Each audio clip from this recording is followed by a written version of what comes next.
Hi, this is Brian from turfmechanic.com.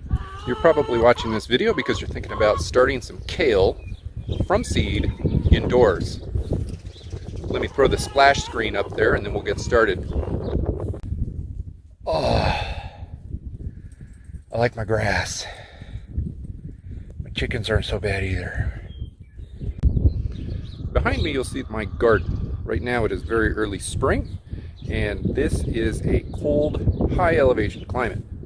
So in mid-April, I don't have much growing in there except for cold, hardy vegetables. Kale is one of the staples of the garden around here because it can go all the way down to about 10 degrees. I tend to cover it if it gets really cold, but if it gets down close to 10 degrees, 20 degrees, it should be fine, especially if it's well established. Starting seed, however, will be hard in cold weather. For me, this season, I grabbed some kale seed and started it inside my garage because kale, although it will survive in the 20 degree range, it won't germinate very well. Germination rates for kale are best in the 45 to 75 degree vicinity. Best germination rates are probably 60 to 65 degrees. Through the winter, we heat the garage because the dogs stay in there, and I have a temperature for, temperature gauge in there, and it's about 60 degrees, about 58, depending on how cold it is, up to about 65 as springtime comes. In any event, the seed temperature is perfect for germination in the garage at about 60 degrees. So I'll show you some pictures here on the screen while I talk. But I started the seed in seed starting mix, just an over-the-counter seed starting mix. Sometimes I make my own, this time I didn't. And stuck it in little happy birthday cups, just some leftover paper cups from my kid's birthday party. And the first kale seed germinated in 5 days. I should say I covered the cups with saran wrap so that the moisture would stay in. That way I didn't have to keep disturbing the soil with new water every day or so. Seed starting mix tends to hold the moisture pretty well anyway, but the saran wrap really helped. In 5 days, my first sprout popped up, and 5 days later, all of my sprouts had pretty much come up. And these were old seeds. I mean, these were like 7-year-old seeds. So I guess if you take care of your seeds, they can last a good long time. Let me pause here while the wind is going. Yeah, the wind's going to keep going, so we'll just barrel through. Let me enter the garden here.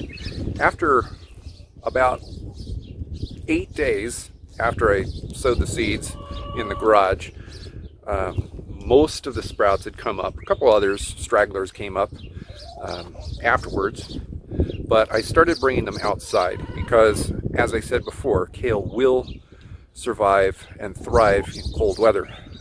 Not just frosty weather, but really cold weather. Here I live in Klamath Falls, Oregon.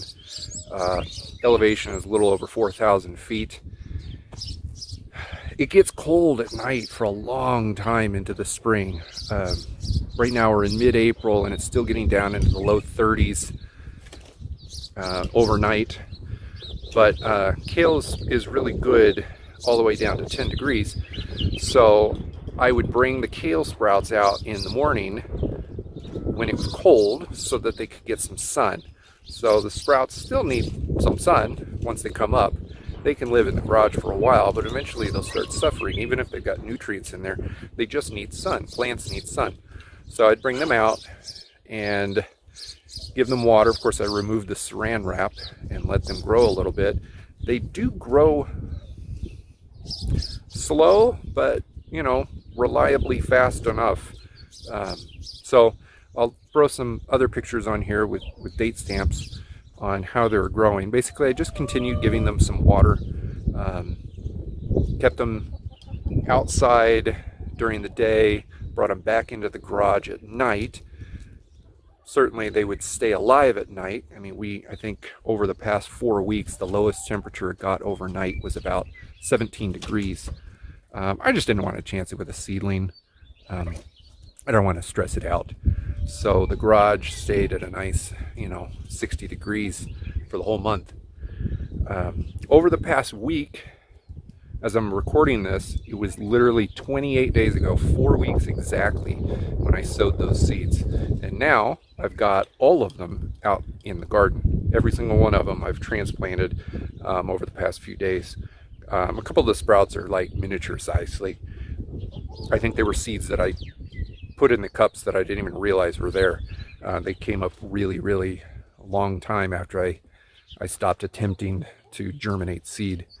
So, but I put them all out here in the garden anyway, and let me show you what they look like. Our tiny little guys. Here, let me move to the other side so the shadow's not in the way. Over here, this is arugula. I guess that's another video. But here is a good one.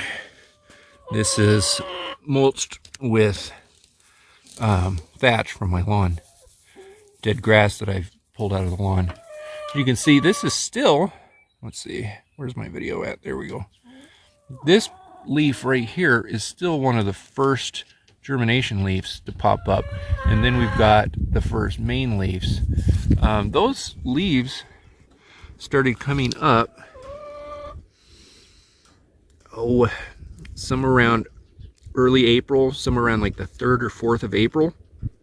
So it took from germination, if we call germination somewhere around March 25th, it took another 8 days or so for the first main leaves to start growing.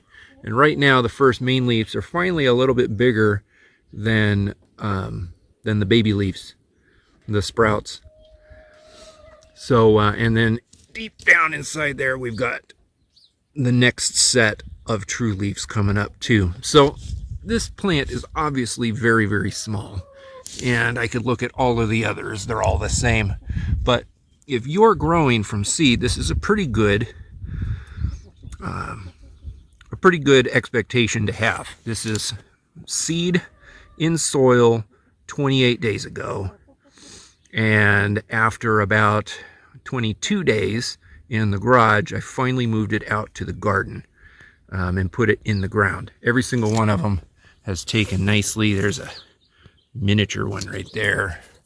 Here's another one. This one I think is the biggest one of them all. But I'm going to follow up with this video down the road and show you how they're growing here in the garden, and what rotations you should have if you decide to start kale from seed inside the house or the garage. Eventually you got to move them outside, or at least put them into a nice big pot. So that's part of the process. Here, my cat's here now. There's one of my cats. There he is. He's gonna destroy all the plants if I let him, as a litter box. Anyway, definitely try kale. This thing has been very, very hands-off for me. I haven't had to worry at all about the plants dying because of cold, and they all germinated very, very easily inside the house. Transplanted very, very nice, without any problems. I think if you give it a try, you'll have success too. Please subscribe. Down the road, I'm going to give you an update on their growth pattern here in the garden. Thanks for watching.